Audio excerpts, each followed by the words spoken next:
Assalamualaikum warahmatullahi wabarakatuh. Selamat pagi anak-anakku kelas 8. Kembali belajar di pelajaran IPS materi semester 1 ya.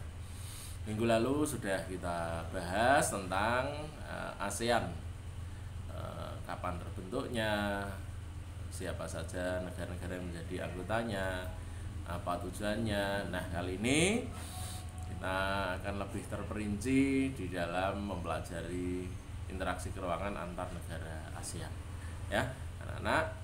Adapun tujuan pembelajaran itu menjelaskan terbentuknya ASEAN, menyebutkan negara-negara ASEAN, menjelaskan letak, luas, dan batas kawasan Asia Tenggara, menjelaskan iklim, bentang alam kawasan Asia Tenggara, menjelaskan sumber daya alam dan perekonomian di kawasan Asia Tenggara, menjelaskan sosial budaya di kawasan Asia Tenggara.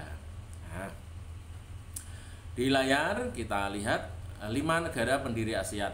Jadi ASEAN berdiri pertama itu ada 5 anggota ya, termasuk 5 negara pendiri. Indonesia oleh Adam Malik, Malaysia oleh Tun Abdul Razak, Thailand oleh Tanat Kauman, Filipina oleh Narkisur Ramos, Singapura oleh S. Raja Ratman. Nama-nama itu adalah nama-nama utusan dari masing-masing negara ya. Kemudian tujuan didirikannya ASEAN ya, jadi mempercepat pertumbuhan ekonomi, kemajuan sosial, dan pembangunan budaya di kawasan Asia Tenggara. Kemudian meningkatkan perdamaian dan stabilitas di kawasan Asia Tenggara. Saling membantu dalam bentuk sarana-sarana latihan dan penelitian dalam bidang pendidikan dan ilmu pengetahuan umum.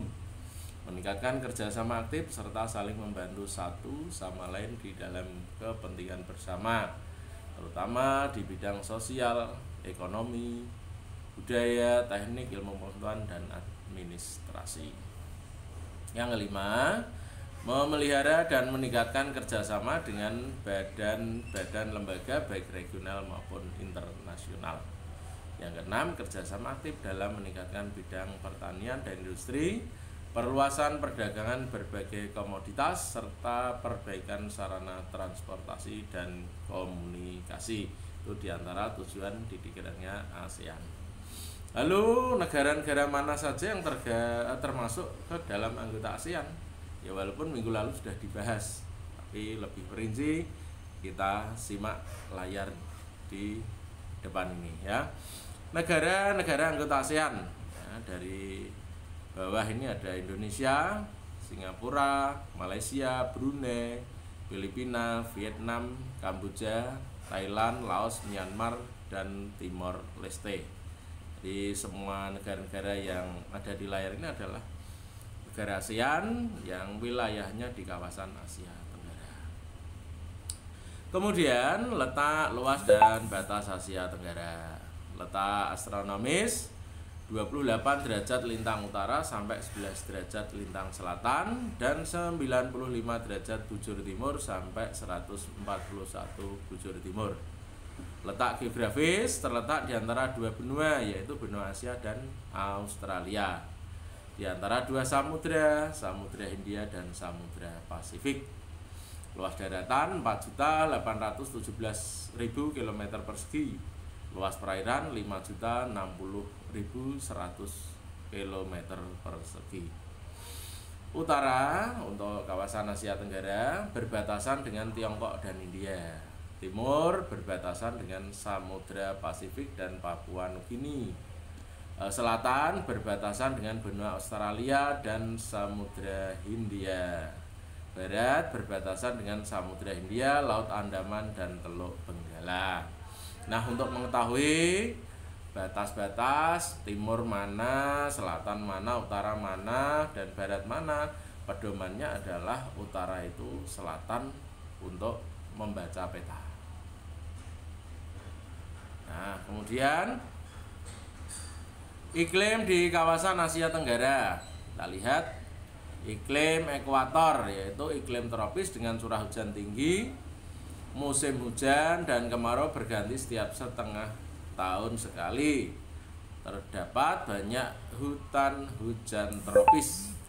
Nah, kalau di gambar itu kita lihat Yang beriklim ekuator itu ada Pulau Sumatera. Di sana banyak terdapat hutan hujan tropis. Kemudian Pulau Kalimantan juga ada hutan hujan tropis. Kemudian Pulau Sulawesi, iklimnya ini adalah tergolong iklim ekuator. Kemudian iklim di kawasan Asia Tenggara yaitu iklim musim tropika. Wilayah di atas atau di bawah garis ekuator banyak ditemui hutan musim dan sabana. Nah, kalau kita lihat garis ekuator, ya berarti juga Indonesia. Nah, Indonesia sebagian selatan, yaitu apa namanya, beriklim musim tropika.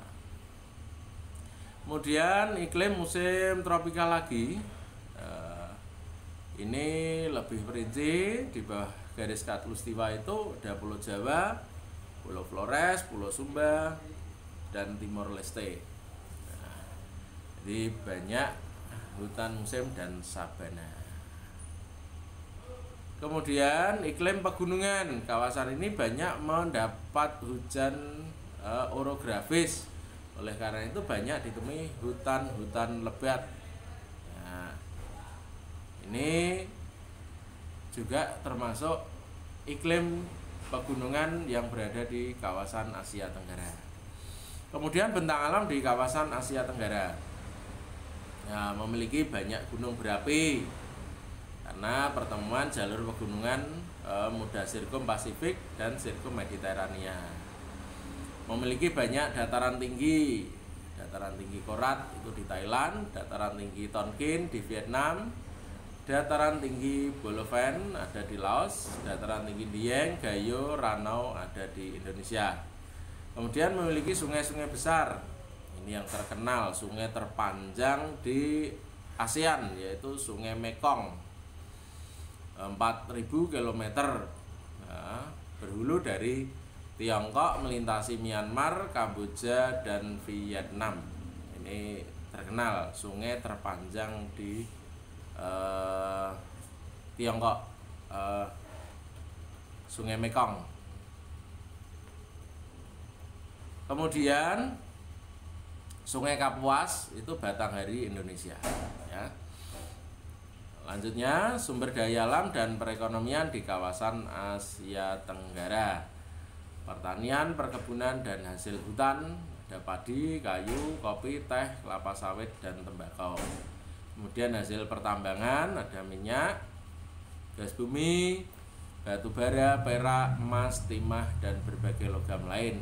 Kemudian industri logam, elektronika, makanan dan minuman, pengolahan minyak mentah, dan agroindustri.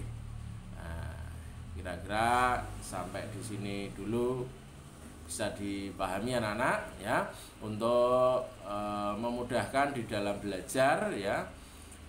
Boleh ringkasan-ringkasan yang ditampilkan Pak Sofwan ini dicatat di dalam buku ya. Nanti sewaktu-waktu kalian butuh tinggal buka buku saja ya. Sekian dulu pertemuan pada pagi ini atau minggu ini. Kurang dan lebihnya saya mohon maaf. Assalamualaikum warahmatullahi wabarakatuh.